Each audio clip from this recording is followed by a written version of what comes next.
Oh, I have a stalker. Get me the freak out of Memphis, Tennessee. This has never been my life until I moved here. Oh, my life's a mess. This is literally my life every day. So let's get into this. I have a stalker. I'm an innocent bystander. I just be trying to mind my business story time. So I moved to Memphis around May, June of 2023, last year. So I also joined this gym around the time that I moved out here, just to meet people, just to get accumulated with the area. The gym was nice, so I thought. I've been going there for months, like ever since I moved in, months, up until this incident. So it was back day and I was wearing my LSU t-shirt and this guy comes and stops me. He's like, hey, like, did you go to LSU? I'm like, oh yeah. He goes, oh yeah, that's what's up. He goes, so you're not from here? I was like, no, I'm not. He's like, oh yeah, what's your name? And I was like, oh gosh. No, I'm Jenna, nice to meet you. He goes, we're gonna call him Burger. He says, I'm Burger, but mind you, Burger works there. So he goes, oh yeah, enjoy your workout. I was like, oh, thank you. I mind my business. So then I keep going with my workout. So then the next day, I get this message. It's basically saying, hi, this is blah, blah, blah. I'm ready to schedule your one-on-one training session. I just thought that was so weird because I've been going here for months. You're supposed to get that when you first get there. And I didn't inquire about a training session, so where is this coming from? It came from one of those small numbers, like with the hyphens. So I didn't really think anything of it and I just went about my day. I'm at the gym, I'm just working out, and there's this guy that comes up to me. The same guy that asked me about my LSU t-shirt. So at first he's just sitting down while I'm doing my makeup, I guess chit-chatting with the other workers, and then he asked me, hey, like, what are you working on today? I'm just like, oh, like, I'm just working out today. He was like, oh, let me show you a few things. And I'm like, oh, okay, like, that's fine. I'm chatting with the other workers and it was pretty cool. So that night I go home and I get this message and it's him. And I get so confused at this, so confused because I did not give my number out. Y'all know I don't give my number out because I've come across a lot of stalker obsessive weirdos. I do not give my number out. Nobody else in that facility, like I talked to no one else I do not give my number out. So he couldn't have got it from any other trainers, clients that attend that gym. So in the training session, we were all chatting with each other and we were talking about, oh, like top 5 artists, da da da, and I said Party Next Door. And he texted me, he sent me a Party Next Door song. I want to say a little disclaimer. In this situation, I just moved out here, but I'm not understanding the severity of situations like this. So that was completely on me. It clicks for me soon, so just listen to this story time. He sends me some more of his music and I'm like, oh, like this is nice. So then he says, I have something for you.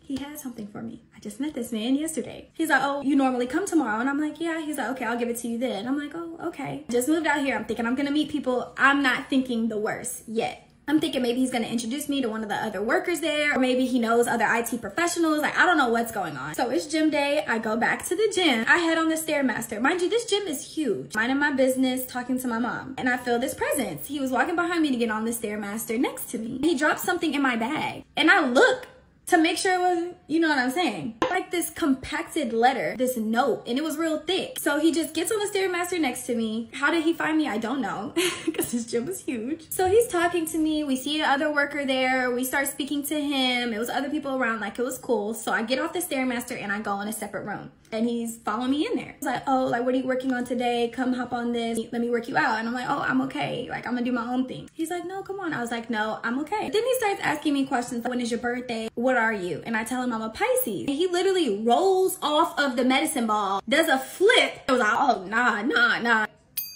Okay, what the fart knuckles is wrong with the Pisces? So I'm getting done with my stretches. I'm finna go start my workout. And then he comes to me. He goes, hey, come see me when you're done. Come in my office. Did I do something? I'm thinking I'm finna get kicked out because I told this man that I'm a Pisces. And I'm like for what? What did I do? And he was like, no, I just need to talk to you. Like, come in my office whenever you get done. Things are about to get juicy, so go to part 2.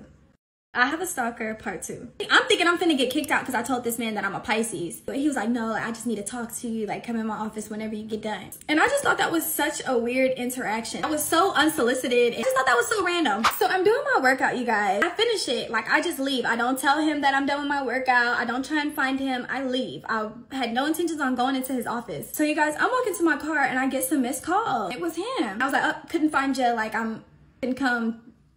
You know, I didn't know what he wanted. So I go to Target and I run some errands. And by this point, I'm on the phone with my mama. I'm like, mama, and I get more missed calls. This time it's from the gym. So I'm really thinking like I'm in trouble for being a Pisces. Like, I had no idea what is going on. I had like 10 missed calls. The corporation number was calling me, that 1-800 number. So I genuinely like, I don't know what's going on. And I still haven't talked to him past the come in my office comment he made. Something still felt a little off. Despite my mom like assuring me like, oh, nothing's going on, he's just friendly, you just moved out here, that's possibly how the Memphis people are. Like, they may come off aggressive, but they don't mean any harm. Like, I'm listening to my mom, I'm like, okay, like that's understandable. But I'm on the phone with my mom, and I'm getting like boom, boom, boom, boom, boom, boom, boom, boom, boom, boom, boom, boom, boom, just like call galore. So I'm like, hold on, mama, I'm gonna call you back. So I get off the phone with my mom and I check my phone, and then he calls me again too. And he says, call me. And I'm like, what? I'm like, is this him calling me from this corporate number? I was getting a little worried. I literally had to put my little Target basket down because I'm like, what's going on? So I call him and I'm like, hello? He goes, did you read the letter?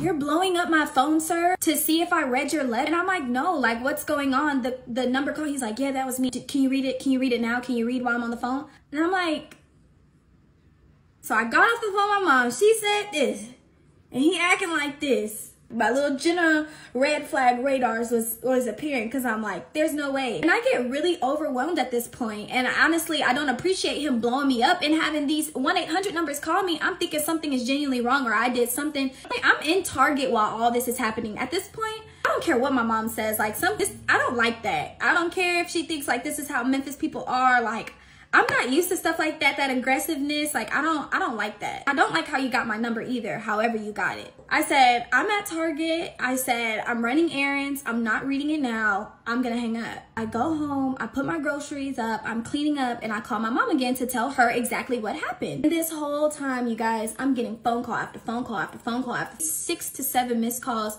from this guy from the time I left from Target. And by the time I got home, he was just calling me and calling me. And he texts me, he goes, you busy? And I don't respond. I'm on the phone with my mom. I'm like, Mom, he's calling me. She's genuinely just trying to be optimistic of him not being a psycho nut weirdo. So I'm like, oh crap, Mom, the note. She goes, oh, Jenna, read it. So I read it to my mom while I'm on the phone. It was this love poem. I know it sounds crazy. This is literally my life.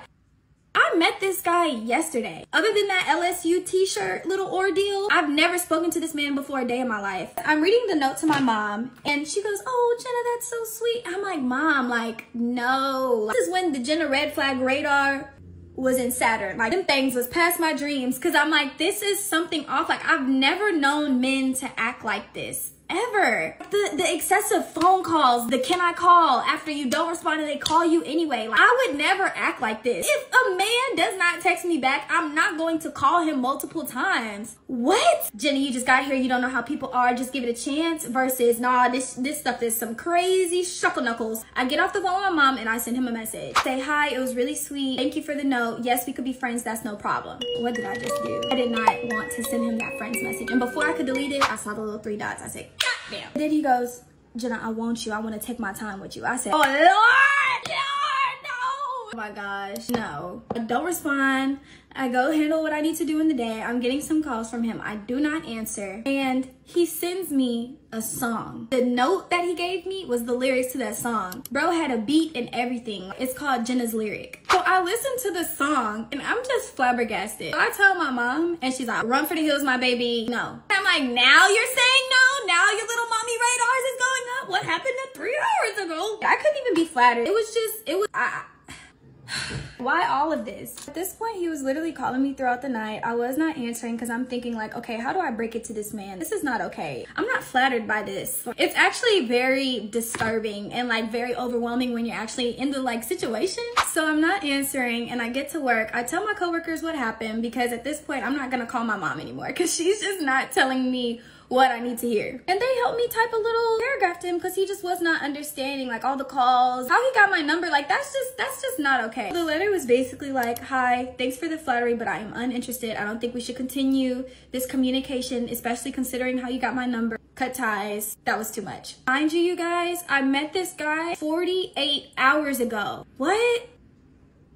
And apparently he quit. He doesn't even go to the gym no more. Maybe he got fired, but I don't know. But apparently that text message worked. He didn't respond. A week after, nowhere to be found. I'm not asking no questions. Something that I need to do better is not think everyone has good intentions. Even if it's a weird way of them interacting with you, don't try and think the best of it. Nip it in the butt right then and there. I learned my lesson. Thanks for coming to my TED Talk.